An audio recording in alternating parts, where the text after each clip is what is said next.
So good afternoon everyone. I am Mary Grace M. Aragus, the 9th reporter, and I will be talking about Mindanao, regionalization and resources.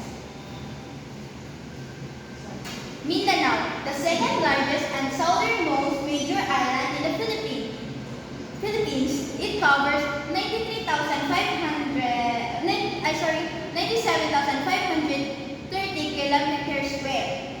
As part of the Philippines, it has 6 regions and 28 provinces.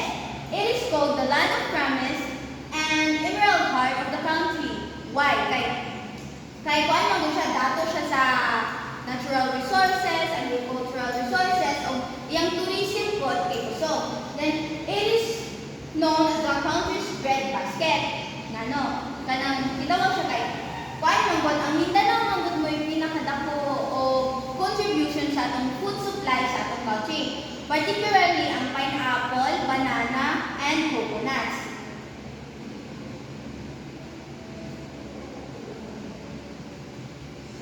Mindanao regions. Mindanao has 6 regions, which is the Region 9, the Zamboanga Peninsula, Region 10, the Northern Mindanao, Region 11, the Davao Region, Region 12, the Sorsogon, Region 13, Caraga, and lastly, the Bangsamoro, also known as Bangsamoro Autonomous Region in Muslim Mindanao.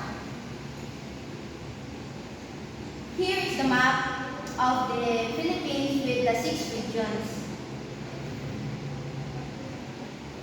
Zoom. Okay.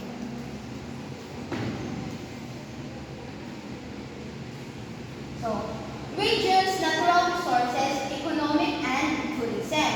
So natural resources, coconut, timber forest, and marine resources. So, ang coconut di ay kay nagikan siya sa Zamboanga del Sur. Dayon, naay coconut farm sa Zamboanga del Sur, then timber forest in Zamboanga Sibugay. And sa fishing industries po in Zamboanga City is known for its fishing industry. Dayon sa Zamboanga del Norte, it is known for rubbers, kanang rubber trees, kanang magwa og mga guma. Then ang tourism is one of its tourist spot is the Punta Beach at Zamboanga City and also Fort Pilar at Zamboanga City. So next is Region 10, the Northern Mindanao. So natural resources is coconut from Misamis Occidental. Misamis Occidental. Then I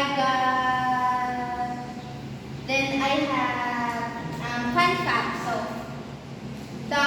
one of the provinces at Northern Mindanao, Misamis Occidental, was named after the fruit kuyamis, or in English, coconut. According sa picture sa UCSP, ang Misamis Occidental daghan daw nagkuan sa una dira kanang mga coconuts. Then fertile land. So fertile land is sa bukidnon, which is the pineapple and the bananas. Then forest and waterfalls. When you say waterfalls, is dito sa Pangdalaga, katong sa Pandalaga Falls o katong Maria Cristina Falls sa Diligan. Then geothermal energy, which is the Mindanao Geothermal Plant. Yes. Then economic resources, pineapple, bananas, as I said kanina, katugigan sa bukidnon, which is isa po siya sa pinakadakan ng contribution from Mindanao sa ato ang country. Then fisheries kay Misamis Occidental, it is known for its fisheries specifically, I think, sa Orqueta City.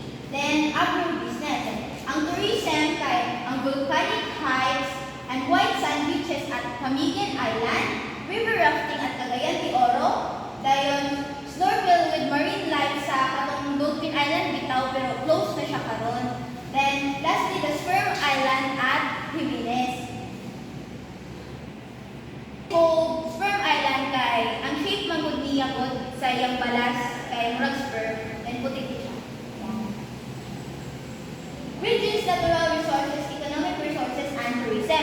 you have the rich